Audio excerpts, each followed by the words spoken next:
Ricardo Paz Mamed explica a racionalidade dos aumentos de 3% nos gastos da defesa. Miguel Morgado agita no ar os perigos da imigração incontrolada. David Diniz explica o processo em que está envolvido Luís Montenegro. São os comentadores como Paula Cardoso, Pedro Tadeu e Nuno Ramos Almeida. E ainda vamos ter tempo de falar sobre Marine Le Pen no papel selado. Os comentadores.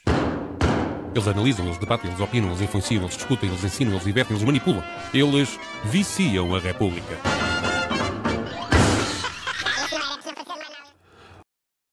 Ora viva, cá estamos para mais uma edição dos comentadores. O tema do armamento, da possível guerra e da guerra que já existe continua a ser dominante nas preocupações de muitos analistas e comentadores. Um desses casos é Ricardo Paz Mamed, que tenta defender a ideia de que não é racional estarmos a gastar 3% do PIB de cada uma das nossas nações em armamento. Vamos ouvir.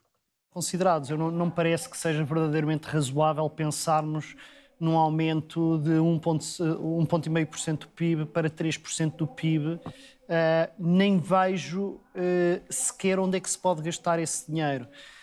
Se nós pensarmos, por exemplo, na Lei de Programação Militar do ano passado, que estabelece os investimentos que são considerados fundamentais, prioritários para as Forças Armadas Portuguesas, o orçamento era de 600 milhões de euros e nem sequer foi todo utilizado, foram gastos poucos mais de 400 milhões, mas se fossem utilizados todos eram 600 milhões. Ora, mais 1,5% do PIB, que é o que os dirigentes europeus e da NATO andam a aventar, estaríamos a falar de 4,5 mil milhões de euros a mais. Já para não falar dos 5% que defende Donald Trump, não é? Sim, mas reparemos qual é a diferença entre a despesa militar que estava prevista e de coisas importantes. Nós não estamos a falar de coisas irrelevantes, estamos a falar de um avião de transporte de carga para substituir os velhinhos C-130, navios patrulha, um navio polivalente, um navio reabastecedor, sistemas de combate, um helicóptero de apoio, proteção e evacuação. São necessidades que foram identificadas, foram estabelecidas como prioridade e elas gastariam globalmente 600 milhões de euros. Ora, para chegarmos aos 4,5 mil milhões de euros, nós tínhamos de multiplicar isto quase vezes 8, não é? Não faz sentido nenhum. Mesmo se pensarmos noutras despesas mais dispendiosas, mais avultadas, como agora haver uma decisão de rapidamente substituirmos a frota de caças-bombardeiros, substituindo os F-16 por F-35 ou equivalente.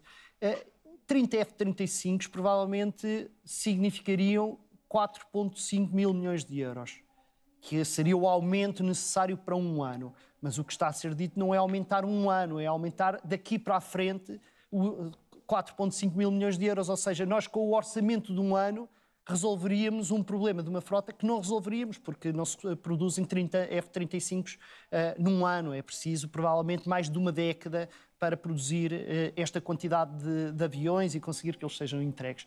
Portanto, na verdade, nós estamos a falar de valores que não fazem, do meu ponto de vista, verdadeiramente sentido. Nuno, então, se olharmos para estes números que o Ricardo Paz Mamed está a explicar, parece de facto absurdo e até, digamos, impossível de conseguir aplicar um crescimento de investimento na defesa da forma como a União Europeia está a exigir. Isto que o Ricardo Paz Mamed está a dizer é razoável, é justo, ou ele está a elaborar em algum erro? Não, para as atuais missões das Forças Armadas Portuguesas e no atual quadro de que não estamos em guerra com a Rússia, o estar a comprar armamento a esta quantidade é completamente irracional.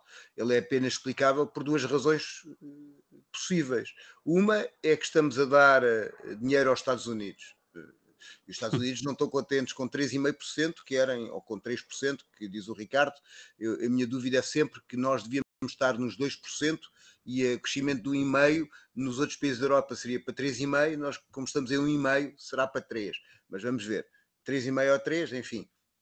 não é muito, é bastante diferente, mas enfim, não é substancialmente diferente. Portanto, a questão é, os Estados Unidos querem que a gente cresça para 5%, e isso significa, na prática, estar-lhes a pagar milhares de milhões de euros a fundo perdido, porque grande parte das armas que vamos comprar são armas dos Estados Unidos, com os problemas que isso tem. Ainda agora a Dinamarca está com problemas nos aviões, porque diz que os aviões têm um botãozinho para desligar e se entrarem em conflito com os Estados Unidos eles não funcionam. E a segunda questão é se o objetivo é fazer uma guerra, porque comprar tantas armas não é certamente para impedir que haja uma guerra com a Rússia, porque nós já compramos 3 vezes mais armas que a Rússia à União Europeia, estando a Rússia em guerra. Significa que temos uma opção ou uma ideia que é possível resolver o nosso conflito, ou o conflito existente na Ucrânia e o conflito da União Europeia com a Rússia, do ponto de vista militar. Ora, isso parece-me vastamente suicidário, porque do outro lado é a primeira potência nuclear. Portanto, aquilo que diz o Pais Mamed parece-me ter todo o sentido dentro da racionalidade. Agora, nós já estamos para além dela. Paula, vamos gastar, como é que ele diz? 4 mil milhões e meio a mais em guerra, na guerra? Nós com 2% são 6 mil milhões. São 4,5 a mais de 6 mil milhões, dá 10 milhões ou 10 milhões e 500. Eu já estou farta da palavra guerra, confesso. É guerra comercial, é guerra, tudo é guerra agora. Mas acho que guerra mais milhões. Aliás, é a equação que aqui está, não é? É sempre. Não é como a equação que eu tenho atrás de mim. É guerra mais milhões igual a... Aí é que não sabemos o que é igual. Mas é tudo guerra. Agora é tudo guerra e é tudo exatamente com essa questão dos negócios, dos milhões que estão aqui subjacentes. Eu acho que esta referência à lei de programação militar que Ricardo Pais Mamed faz parece-me fundamental, porque expõe um enorme desequilíbrio entre as necessidades identificadas e a solução que está a ser proposta. Como se tivéssemos, eu vou fazer aqui uma analogia, não é? Em termos de gestão doméstica, é como se eu tivesse um pequeno problema de infiltração na minha casa, numa altura em que não consigo pagar renda, em que corto cada vez mais na minha alimentação porque os preços dos bens essenciais são incomportáveis, em que estou a ver o impacto da falta de professores na educação dos meus filhos, por exemplo, em que não consigo ter consultas em tempo útil, em que me vejo aflita para pagar faturas de água, de eletricidade, portanto, tudo isto está a acontecer à minha volta. E o que eu faço é ir resolver o problema da infiltração. Portanto, torno como prioritário um problema que tem de ser resolvido, porque tem, não é? Porque é evidente que esta saída dos Estados Unidos implica aqui uma série de ajustes a nível das políticas de defesa, de segurança da União Europeia, mas elas têm de estar alinhadas com aquelas que são as prioridades. E eu não vejo, uma vez mais, qual é que é a prioridade que está aqui identificada pelas lideranças europeias para se fazer este esforço, sendo que, mais uma vez, é evidente que tem de existir esse tal ajuste a nível orçamental, mas não é este salto que está aqui a ser proposto.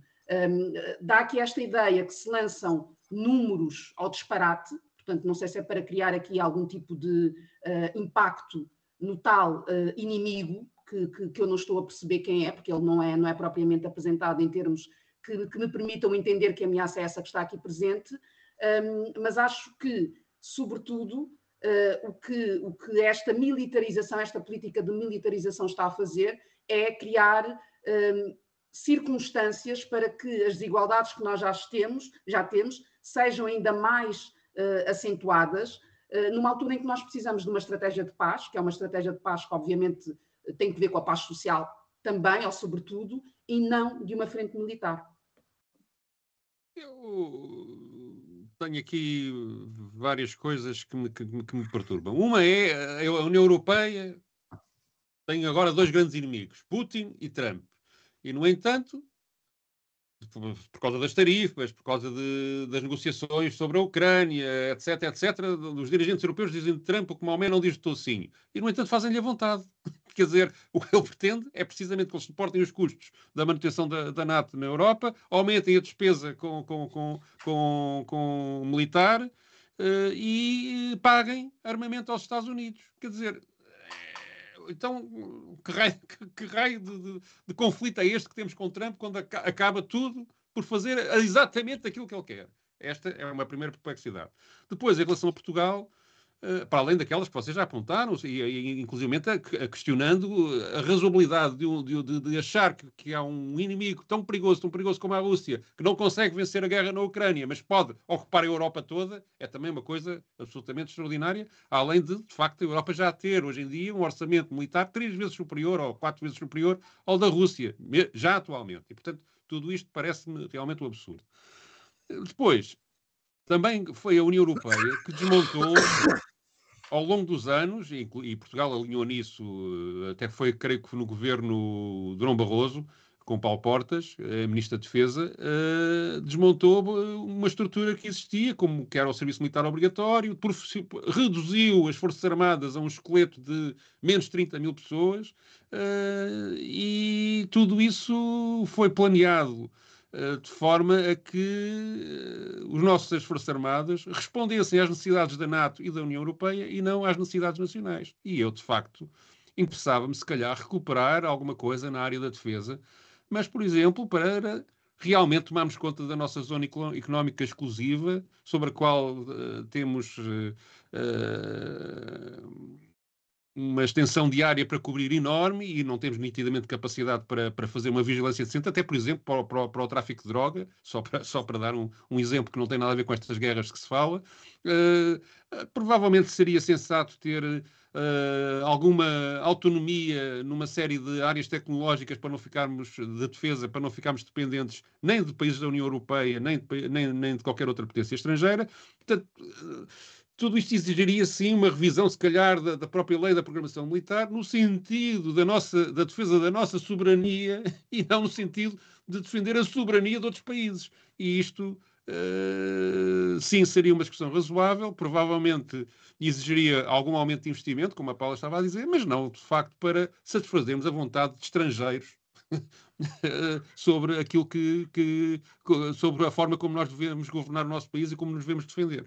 E, portanto, julgo que tudo isso exigiria um outro tipo de debate que não está a existir neste momento.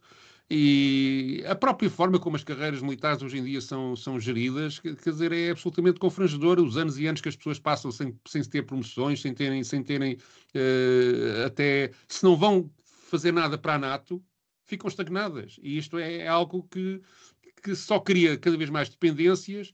E depois aparecem-nos estes majores generais nas televisões que fizeram carreira assim, a trabalhar para a NATO, a dizer coisas um bocado assustadoras para o mundo. Quer dizer, tudo isto de facto devia ser repensado. E sim, devíamos investir em defesa, eu até estou de acordo com isso, mas pensando na nossa soberania e não na soberania dos outros. Podemos mudar de assunto ou mais alguém quer fazer um comentário certamente pertinente sobre esta questão? Não? Então vamos ouvir o que Miguel Morgado tem a dizer sobre questões de imigração incontrolada. Em 2 pontos que são muito importantes. Na questão da imigração, onde, de facto, hoje há um consenso que a política de António Costa foi um desastre nacional. Quer dizer, não há nenhuma justificação para o que aconteceu. Vimos a cambalhota que Pedro Nuno Santos deu, outras pessoas do PS, como Ana Gomes, também já deram essa cambalhota. É uma confissão de derrota da esquerda, em particular do PS, que vai ser muito penalizadora. E eu aproveito para recordar que também a atração agora do voto dos pensionistas para o PSD não se deve só à generosidade de aumentar o complemento solidário para idosos, coisa que o Governo fez, de tornar a comparticipação dos medicamentos para os beneficiários do CSI gratuitos. Não foi o Governo, foi o Parlamento, onde o Governo tem minoria. Com certeza que sim, mas o Governo agora vai dizer que foram eles que fizeram isso. Pode dizer o que quiser, mas com os votos favoráveis do PS, muito bem, mas isso é tudo verdade. E o PS depois logo terá que se amanhar a dizer nós também estivemos lá. Claro. Como eu vejo nos cartazes do PS ridículos a dizer que as pensões aumentaram por causa do PS. Por amor de Deus, não foi por causa do PS que as pensões aumentaram e é a propaganda que está aí nas ruas de Lisboa. Eu só ia dizer isto, que a questão da segurança e da imigração, que a esquerda e o PS até ao limite disseram que era um falso problema e agora estão abraços, eles, PS, com um grande problema, vai também ser muito poderosa para atrair o tal voto dos mais velhos. Porque os mais velhos, ao contrário do que a esquerda sempre supôs, são as pessoas mais vulneráveis quando os bairros se tornam estranhos para eles e quando os bairros se tornam inseguros para eles. A esquerda ignorou o seu eleitorado. E eu presumo que, apesar da incompetência do Governo e das ambiguidades do Governo neste ano, o PS vai pagar o preço por isso.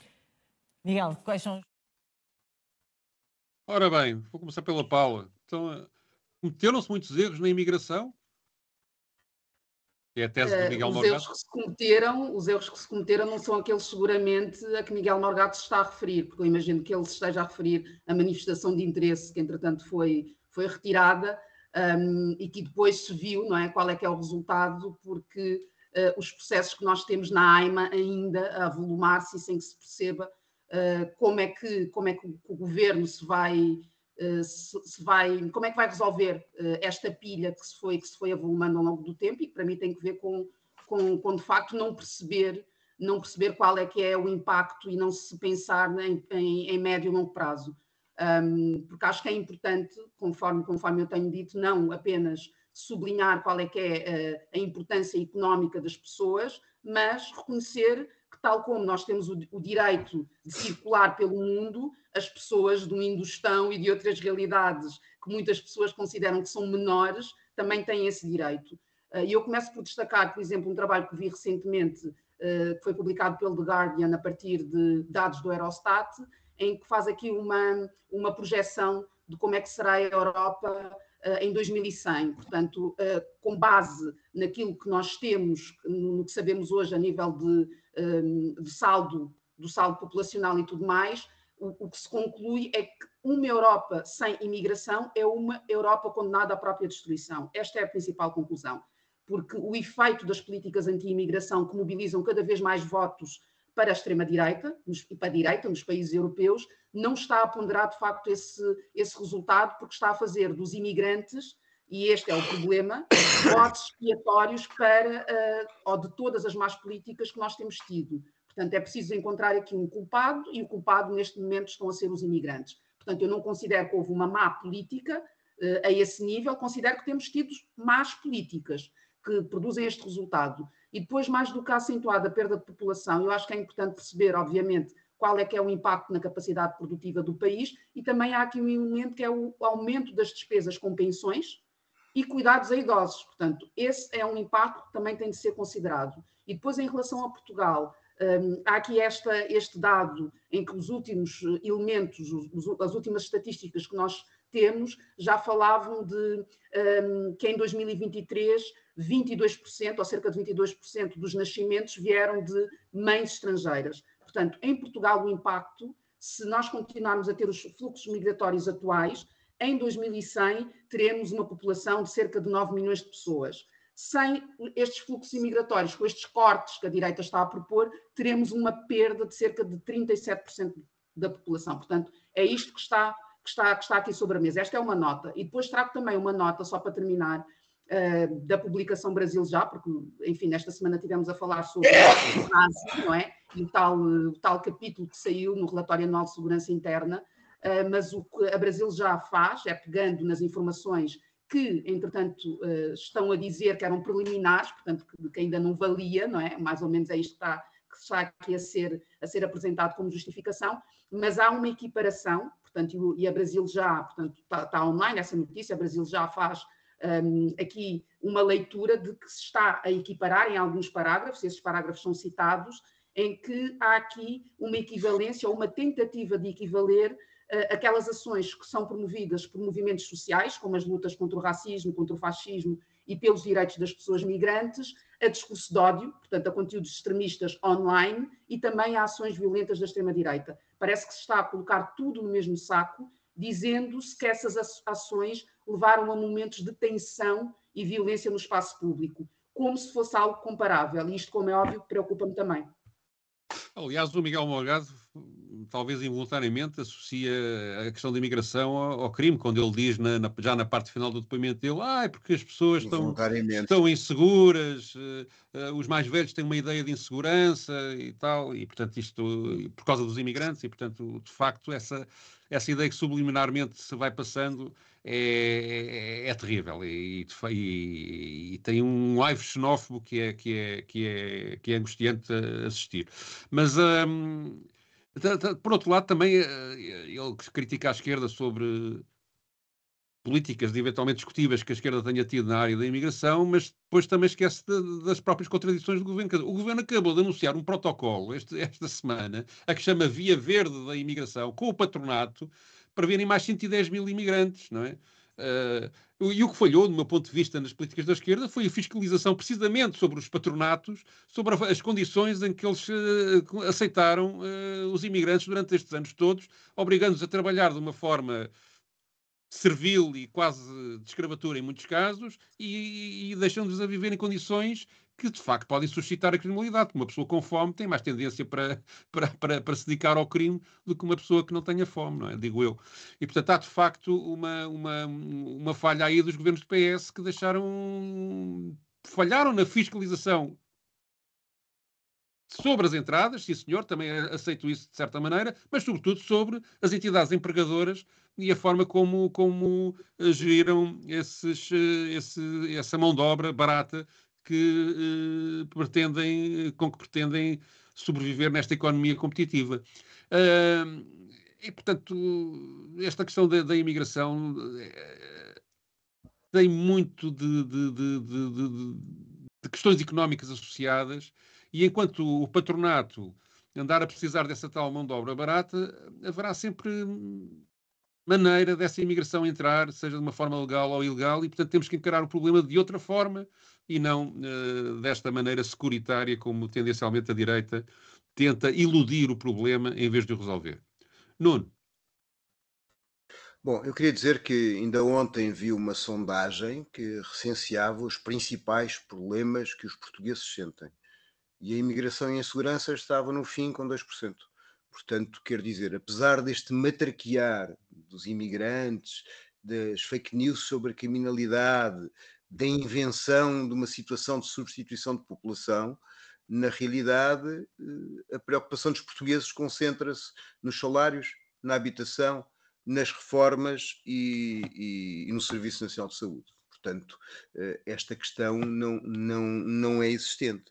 E aquilo que nós verificamos é que o interesse de não haver mecanismos legais de regularização da imigração não é feita para diminuir o número dos imigrantes, porque ela aumenta. Os grandes especialistas, o Wayne Haas, afirma que a forma melhor para regular a imigração é dar-lhe direitos sociais e políticos, porque isso torna não uma mão de obra barata abaixo do salário mínimo, não um mercado negro de escravizar pessoas, mas numa forma regulada de aumento de mão de obra numa economia que precisa dessa mão de obra. E isso é o que se tem, isto é, esta medida do governo não é para diminuir o número de imigrantes, é para diminuir o número de imigrantes com o mínimo de condições. Essa é a realidade. As pessoas que não podem estar em condições legais no país não saem. Portanto, aquilo que se verifica é alguém que tem condições, vai visitar a sua família à terra, volta, etc, etc. Quem não tem, quem está numa situação precária, não pode sair do país e tem que se tentar manter.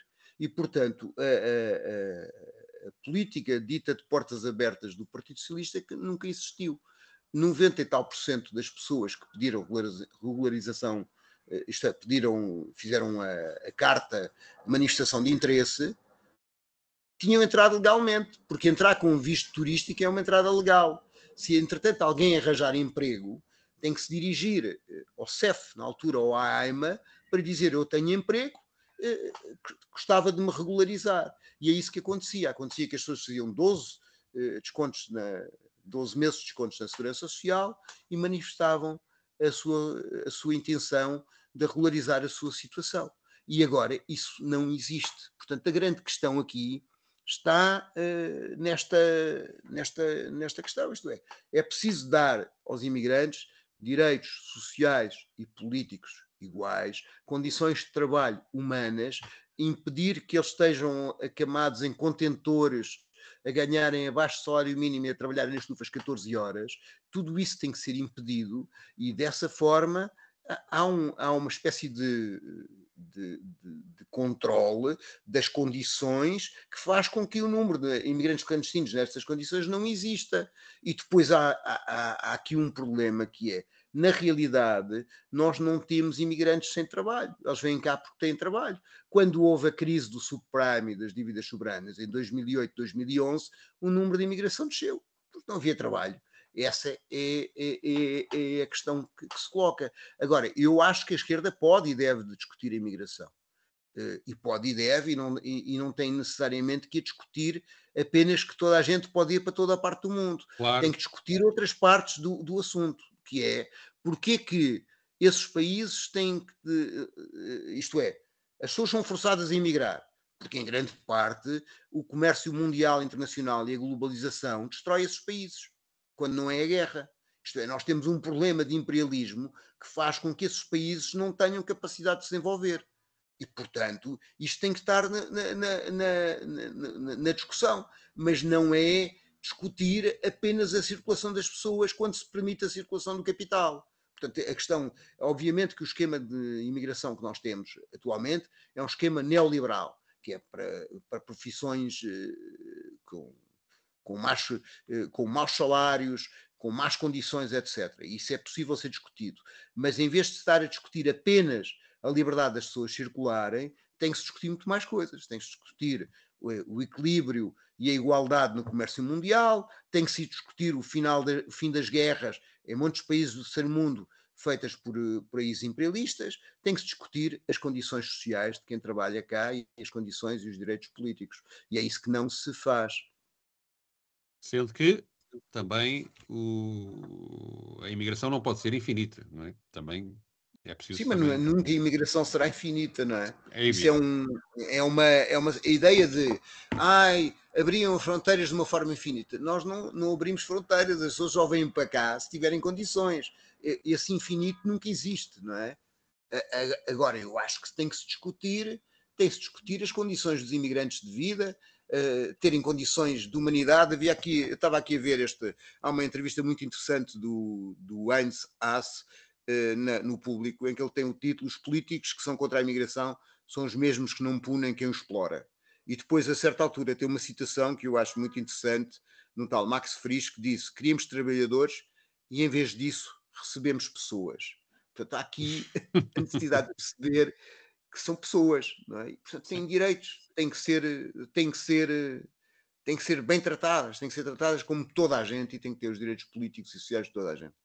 Muito bem. Mas quando nem o direito de ir e vir está consagrado, eu acho muito difícil avançarmos para a discussão dos outros. Mas eu acho que os outros é que permitem consagrar o direito de ir e vir. Quanto mais poder tiverem essas pessoas de reivindicar, mais força política tiverem nas sociedades de acolhimento, mais capacidade têm de conquistar os direitos. Eu acho que infelizmente não conseguimos tratar de tudo ao mesmo tempo, e quando estamos à espera desse resultado perfeito, diria eu, porque eu também concordo que obviamente é preciso discutir uma série de aspectos, mas quando eu nem sequer consigo estar na sala onde se discute, acho muito difícil que as coisas avancem. Qual é o poder que essas pessoas têm? É o poder de trabalharem. Há uma série de anúncios agora em vários países que é: põem-te um hospital, quantos são nacionais? E vai sair toda a gente, ficam 2 pessoas. Põem-te uma fábrica, quantos são nacionais? Essas pessoas têm, como tinha antigamente a classe operária, que não tinha direito a voto, porque o voto era censitário, era só para os ricos, têm o poder de produzir a riqueza. Portanto, a única forma delas conquistarem direitos de ir e vir e direitos sociais e políticos é organizarem-se. Ninguém lhes vai dar esses direitos. Não vêm de fora. Portanto, a questão é: essas pessoas têm que se organizar e o poder que têm é o seu peso na economia, é o seu peso na produção e é o facto de serem indispensáveis. Mas não têm a consciência disso, nem têm a capacidade de organização. E isso é que tem que ser aumentado. Se elas não fizerem isso, não vão ter mais igualdade. Ora, posso mudar de assunto? Dou-me licença? Podes, eu acho que é difícil avançar para tudo isso se eu nem sequer tenho documentação para o fazer, não é? Se tenho de viver nas trincheiras, enfim. Tens que reivindicar a documentação. Claro, mas por isso é que eu disse, antes de tudo, a liberdade de ir e vir. Ora bem, estamos em tempo de pré-campanha eleitoral aqui no Burgo. O Burgo, entenda-se, esta gloriosa nação chamada Portugal. E o tema os problemas éticos à volta do atual Primeiro-Ministro e candidato do PSD e da AD a estas eleições foram abordados por David Diniz. A Casa de Espinho e de um parecer. E do parecer. Bom, então, cronologicamente, o Expresso publicou na sexta-feira a história que tem a ver com o parecer sobre o qual está a referir-se o Primeiro-Ministro. E o Expresso mandou perguntas sobre o parecer, só para as pessoas lá em casa perceberem, muito em traços largos.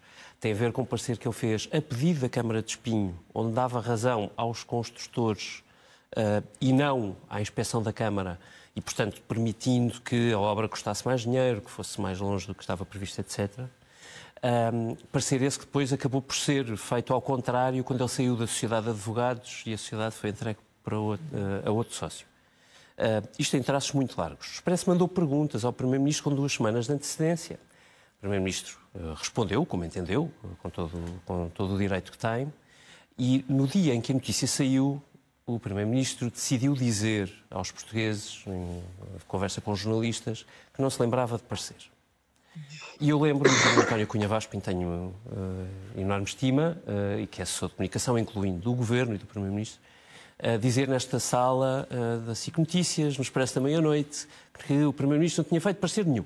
Ou melhor, Luís Montenegro, obviamente, ele não era Primeiro-Ministro naquela altura. Sucede que afinal havia um parecer, e foram precisos, ora bem, sexta-feira, sábado, domingo, segunda, hoje é terça, 4 dias, para que se lembrassem que existia afinal um parecer. Eu fico contente por perceber que afinal havia um parecer e que o Expresso não estava maluco, porque o Expresso tinha um e-mail que o Primeiro-Ministro acaba de divulgar, remetido por ele próprio à Câmara de Espinho com o dito parecer. Este é o primeiro ponto. Os outros são mais rápidos. O segundo é o parecer, ou melhor, o Primeiro-Ministro, o atual Primeiro-Ministro, remete agora para uma auditoria feita pelo Tribunal de Contas sobre aquela obra em particular. Ponto A. Que eu tenha conseguido perceber, ele remete todas as perguntas ou os pedidos que foram feitos pelo Tribunal de Contas, e infelizmente só remete uma folha com a decisão final do Tribunal de Contas, que é dizendo que não há nenhuma irregularidade naquela obra. Ele diz no parecer, parece-me relativamente à obra, e a tudo o que tem a ver. E eu aqui aproveito a oportunidade de ter exposição pública para dizer, já agora, se não se importarem, remetam-nos tudo, porque eu gostava de ver a auditoria toda. Como dizia o João Miguel Tavares numa crónica no Público, a verdade não vem aos bocadinhos, deve ser dita toda de uma vez. E, por fim, queria acrescentar, posso estar enganado sobre este ponto, gostaria de estar, infelizmente vim a correr para aqui para baixo, só vi uma folha. Por fim, é importante lembrar, não em específico ao Sr. Primeiro-Ministro, porque ele saberá, mas a todos os portugueses, que uma coisa é o Tribunal de Contas, outra coisa é o Ministério Público. A notícia do Expresso dizia que o Ministério Público tem um inquérito aberto sobre este assunto, que envolve a Sociedade de Advogados, onde era sócio Luís Montenegro, e também a Câmara de Espinho, e também as construtoras, enfim. Mas o Ministério Público não nos quis dizer muito mais sobre o assunto. O Ministério Público investiga a legalidade ou não.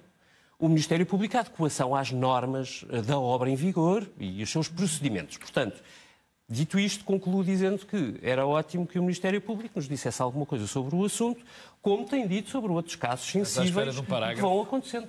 Não, Ui, então, vamos lá ver. Estamos a falar da notícia do Expresso que fez este sábado 8 dias e de Correio da Manhã, que foi um bocado abafada por causa daquela taquicardia do Primeiro-Ministro, que nesse dia ocupou os noticiários, secundarizando esta questão que estava a ser levantada. E, portanto, basicamente, o que está em causa é o envolvimento de Luís Montenegro num parecer que depois o seu próprio escritório de advogados, quando ele saiu, acabou por contradizer num parecer posterior, e, portanto, há aí algo estranho que não se consegue perceber muito bem. Aliás, se quiseres, posso historiar a questão, não é? Acho que o David já explicou, não é? Não, mas historiar. O que é que está em causa? O que está em causa é que houve uma construtora que ganhou a maior obra em Espinho, com base no preço, fez 7.000 euros abaixo do preço pedido. As outras duas construtoras que estavam ao concurso nem sequer entregaram, porque os valores eram 40% superiores e 20 e tal por cento superiores. Acontece que esta obra derrapou 73%.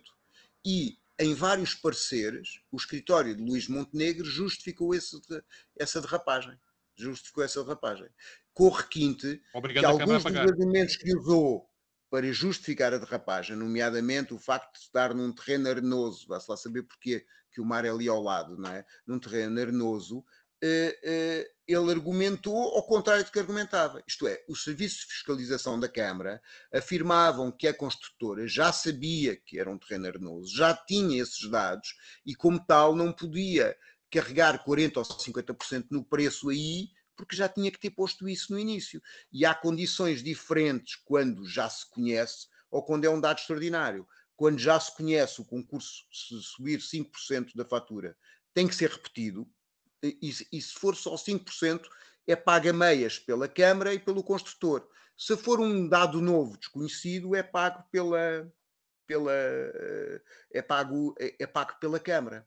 Acresce que esta construtora é a mesma que forneceu o betão para a casa de Luís Montenegro, e esse betão nunca chegou a ser pago pela construtora da casa à que forneceu o betão. Portanto, há aqui um conjunto de coisas que estão mal explicadas e que há 2 anos que estão num processo do Ministério Público. Bom, falta dizer que esse escritório de advogados trabalhava para a Câmara e não para o construtor da obra. Exatamente. Não parecia, mas trabalhava. Não parecia, mas trabalhava. Luís Montenegro vem dizer aqui Del Rey que estão a dizer mentira porque eu paguei antes o betão e não depois do parecer. Mas isso não quer dizer nada. Se lhe pagaram antes ou pagaram depois é perfeitamente indiferente, não é? Sim, disso tudo haverá de qualquer maneira uma questão que me parece mais relevante, que era isso que eu estava a tentar dizer, é que se a tese de Luís Montenegro na questão do parecer que ele fez era sustentável, a verdade é que acaba por ser desmentida pelo seu próprio escritório de advogados, mais tarde, quando faz um parecer em sentido contrário, já depois de Luís Montenegro lá não estar, para defender a Câmara. E, portanto, isso cria aí, de facto, uma situação, no mínimo, embaraçosa para Luís Montenegro, para além de tudo aquilo que o Nuno e o David Inês já explicaram. E isto começa a ser um acumular de suspeitas e de atrapalhadas que, sobretudo, levam... Não é aqui, de facto, para mim, do meu ponto de vista, o mais relevante não é se é uma coisa de justiça e se o Ministério Público está a investigar ou deixa de investigar. Há aqui um comportamento, digamos, de um tipo de relações... há uma utilização, digamos, sucessiva de pequenos truques para resolver problemas que não parece ser a forma mais adequada para um primeiro-ministro atuar. Digamos, há o reflexo de uma atitude de relações entre o setor privado e o Estado, em que o Estado sai sempre prejudicado, e isso não parece, de facto, adequado para quem vai ser primeiro-ministro. Portanto, há uma mentalidade em que o privado ganha sempre ao Estado. E isso está subjacente em todos os comportamentos que o Luís Montenegro tem, e creio que alguém que vai comandar o Estado não devia ter, digamos, esta formatação mental que o Luís Montenegro tem, independentemente das questões éticas ou jurídicas. E, portanto, desse ponto de vista, não me parece nada recomendável o voto nele. Paula? Olha, quanto mais se sabe dos negócios de Montenegro, mais percebe porque é que ele preferiu levar o país para eleições em vez de esclarecer uma série de suspeitas, todas elas, a meu ver, legítimas.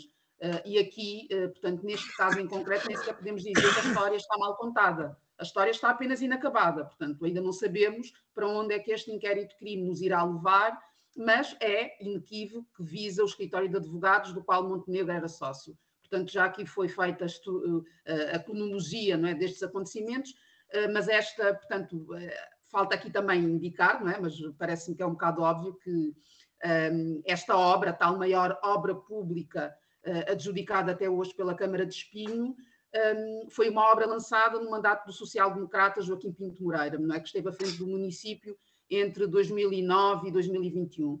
A questão é que estas derrapagens, também que já foram aqui referidas, que o Nuno já referiu, em mais de 70%, que seriam imputáveis, portanto, à construtora, e que o escritório de advogados de Montenegro, o antigo escritório, entendeu que isso não fazia sentido, faz de facto crer que, em vez de estar a representar os interesses do município, que deveria ser esse o propósito, era para isso que o escritório estava contratado, até dá a entender que está a executar ou está ao serviço dos interesses da construtora. Porque a partir do momento em que a fiscalização da própria autarquia aponta em determinado sentido, seria, digamos que, bastante fácil, diria eu, para o próprio escritório depois encostar um bocado a construtora aqui às cordas. Depois acho que é importante também esta ideia que me parece que tem sido recorrente naqueles que são os posicionamentos de Luís Montenegro em relação a qualquer questionamento que surja,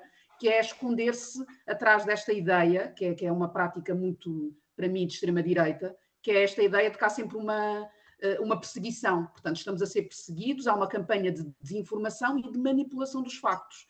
E eu não vejo nada disso. Eu vejo que, de facto, temos aqui uma série de informações que requerem um esclarecimento público do Primeiro-Ministro e que ele se recusa a fazê-lo e que prefere, mais uma vez, esconder-se atrás de comunicados e fazer de conta que é uma vítima das circunstâncias e que existe uma campanha mediática contra ele.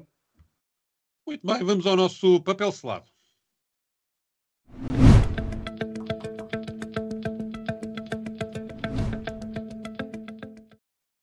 E temos aqui um pretexto para falarmos da condenação da líder da extrema-direita francesa, Marine Le Pen, um artigo de Daniel Oliveira, que faz alguns alertas sobre os entusiasmos que à esquerda esta condenação poderia dar, nomeadamente realçando que o putativo substituto de Marine Le Pen, o Sr. Bardella, o jovem Bardella, poderá, digamos, ser bem mais perigoso que a própria Le Pen e sobretudo, ainda ter até mais popularidade do que Marine Le Pen. E depois, no final, ironiza sobre as declarações do porta-voz do Kremlin, que acusou a União Europeia, que está na base desta condenação, de ser cada vez menos, de violar as normas democráticas. Nuno, que dizes sobre este assunto? Digo que o porta-voz do Kremlin, embora possa não ter moral, tem razão. Porque, na realidade, o que nós verificamos na União Europeia atualmente é uma deriva para resolver, do ponto de vista judicial e policial, questões políticas. Esta questão de França é uma, mas já aconteceu na Roménia, como aconteceu na Moldávia. Isto é, há permanentemente uma coisa que é, ou as eleições vão para onde está a maior parte da direção da União Europeia, ou então a União Europeia altera o resultado das eleições. Isso já te aconteceu durante a Troika em relação ao Syriza, não é? Que foi, no fundo, derrubado via União Europeia. Já aconteceu também em relação a Berlusconi, que foi despedido e foi colocado um tecnocrata no seu lugar por um telefonema de Merkel ao presidente italiano. Portanto, há aqui uma forma de controle que tem que ser colocada em causa, não porque a extrema-direita é simpática, mas porque ela cai para toda a gente. Isto é, a aprovação de leis do antissemitismo, em que se confunde a contestação ao Estado de Israel com antissemitismo, e a proibição de manifestações, a expulsão de manifestantes na Alemanha, a expulsão de pessoas catedráticas também na Alemanha, a repressão em França e em Alemanha destas manifestações, são princípios em que uma determinada forma policial e de lei vai sobre a política. Acresce que isso tem um drama, que é aquilo que é levantado pelo Daniel Oliveira, que é: isso não vai resultar, só vai piorar a situação. Temos que ver que o crime que ela é acusada é um crime que, por exemplo, levou às rusgas a Rui Rio em Portugal, e não tem o mesmo, e não consta que o PSD tenha ficado sem possibilidade de concorrer a eleições, ou seja, as pessoas tenham sido suspensas. Portanto, aquilo que acontece neste facto é que ela é acusada de ter desviado dinheiro para funcionários do Parlamento Europeu ligado aos eurodeputados para funcionários da Frente Nacional em território francês, sem a direta supervisão dos eurodeputados. Porque no Parlamento Europeu os fundos não pertencem aos partidos, pertencem diretamente aos eurodeputados. E os assessores são nomeados e são dirigidos pelos eurodeputados. Portanto, mesmo um assessor que esteja em território nacional teria que responder a isso. Portanto, há um desvio de 2,9 milhões, salvo erro, de euros, num espaço creio que superior a 10 anos, ou à volta de 10 anos, e ela é acusada com isso. Aquilo que está não é apenas serem obrigados a devolver o dinheiro, mas é ela ter 4 anos de prisão, 2 anos, penso eu, de pulseira eletrónica e impossibilidade de concorrer em 5 anos. Sendo que neste momento nas sondagens é a candidata mais popular.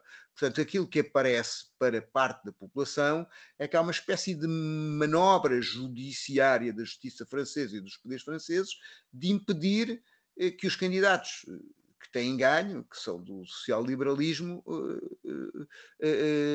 possam ser derrotados nas urnas. Isso de tal maneira que o candidato da esquerda, Jean-Luc Mélenchon, não deixando sublinhar que foi cometido um crime, afirma que as questões políticas devem ser colocadas no terreno político e no terreno judiciário. Mas atenção que o próprio Mélenchon e o próprio primeiro-ministro francês têm processos a decorrer semelhantes, embora com quantias muito mais pequenas, mas exatamente sobre as mesmas razões. Paula, como é que viste esta questão da Marine Le Pen? Deitaste o foguete por ela não poder ser candidata? Ou... Eu deito foguetes, pronto, eu sou esse tipo de pessoas. Que, sim, sempre que vejo alguém desta família política, eu tenho essa reação, não consigo deixar de me alegrar com isso. Só aqui em relação ao desvio, acho que foi mais de 4 milhões e não 2 e tal, acho que foi mais de 4 milhões de euros. E não foi só ela, né? Há ali uns quantos do partido que também estão envolvidos, creio que são mais 8, também estão a ser acusados, portanto, da União Nacional de se aproveitarem, não é, dessas tais verbas para pagarem, para criar um sistema de contratos fraudulentos. Eu, conforme dizia, alegro-me, consigo perceber todos esses impactos políticos, mas a minha leitura é que nós, quer dizer, não podemos estar, a justiça não pode estar a funcionar em função de que impacto é que isto vai ter, mesmo que em muitas situações nós saibamos que existam estas contaminações e estas ingerências que não deveriam acontecer. Mas a defesa do Estado do Direito, para mim, passa por, de facto, reconhecer que a justiça tem, obviamente, deverá ter essa independência para, independentemente daquele que seja o impacto das suas decisões, implementá-las em função daquilo que a lei determina. Portanto, para mim é só isso que deve ser apreciado. Há aqui, de facto, matéria criminal, havendo matéria criminal, quais é que são as consequências? E depois, claro, não esquecer que foi a própria Marine Le Pen que defendeu, não é, a inelegibilidade vitalícia, não é, de pessoas, líderes europeus apanhados nestas situações de desvios de fundos e de criminalidade. Olha, os 4,5 milhões são a totalidade do dinheiro que eles deviam receber, pelo menos é que diz aqui na notícia do Público. Mas independentemente da questão dos valores, é evidente que mais milhão, menos milhão, também para a questão em concreto é um bocadinho irrelevante. Há aqui logo uma questão de princípio que é estas leis foram feitas pelos políticos e, portanto, devem ser questionadas também politicamente, independentemente depois de os tribunais as aplicarem da forma mais rigorosa possível ou não. E parece-me altamente discutível que haja uma lei que proíba um partido de contratar assessores que não sejam só para funcionar para um eurodeputado, porque carga d'água que esse assessor não há de trabalhar para o partido também. Não consigo perceber porque é que... Quer dizer, o eurodeputado... Nós, quando votamos para o Parlamento Europeu, estamos a votar em partidos ou em eurodeputados. Não, aquilo não são eleições presidenciais, não são uninominais. Não, a gente vota em partidos. Portanto, a própria lógica da lei parece-me altamente discutível. Depois, começa a ser demasiado frequente a utilização de artifícios jurídicos, dos quais, aliás, a esquerda foi particularmente vítima ainda recentemente. Basta ver o que se passou com Lula, que aceitou disciplinadamente a sua condenação, cumpriu pena de prisão, saiu da cadeia, foi reeleito, e agora está-se a ver que houve uma conspiração entre Sérgio Moro e Bolsonaro para impedir que ele se candidatasse às eleições. E depois, e nós, quem é de esquerda, sente-se indignado com isso, mas depois temos que aplicar o mesmo critério quando as coisas acontecem ao contrário. O que eu acho particularmente grave é, em várias situações, a justiça estar, através de leis muito corretas ou aparentemente muito bem escritas, mas a utilizar argumentos jurídicos para criar situações políticas, sobretudo havendo até, digamos, um pressuposto que era não há hipótese de recorrer. Agora parece que lá arranjaram um artifício jurídico para que haja um recurso para esta questão que possa ser avaliado ainda antes das eleições presidenciais e, portanto, dando mais uma hipótese a Marine Le Pen para poder vir a concorrer.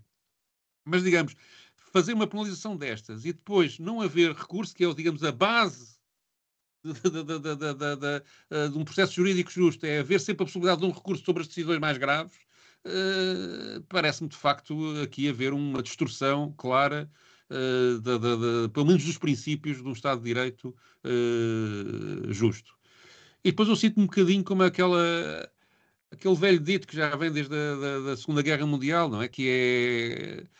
Primeiro levaram os judeus, eu como não era judeu não quis saber, depois levaram os católicos, eu não sou católico, não quis saber, depois levaram os comunistas, eu não era comunista, não quis saber, e agora levam-me a mim. Qualquer dia isto é comigo também. Não é? E, portanto, parece-me que há aqui há aqui um problema, e é provocado pela União Europeia, do meu ponto de vista, como o Nuno diz, que é sempre que os seus interesses estão postos em causa de uma forma particularmente séria, utilizam métodos que não parecem que tenham alguma coisa a ver com o Estado de Direito ou com a democracia. E acho que isso é mesmo muito, muito grave. Mas pronto, também compreendo, eu também deitei um foguete quando vi a notícia. A minha primeira reação foi essa. Paulo Le Pen não vai ser candidata. Mas depois temos que, pensando um bocadinho melhor, isto tem que se lhe diga, não é? Terminamos assim? Deixa-me só dizer, porque eu estive a perder o meu tempo a ver os valores e a Paula estava mais próxima. Segundo os três motores de inteligência artificial, podem estar enganados, não é? São 6,8 milhões em 12 anos. São 6,8 milhões. Mas os milhões aqui é irrelevante. O preço certo, então eu é que vou levar a montra, não é? O preço certo eu é que levo a montra. Estavas mais perto. Mas eu li na notícia em 2,9. Mas de qualquer forma são 6,8. Agora, deixa-me dizer uma coisa que é, eu não acho que este tipo de atuação se possa justificar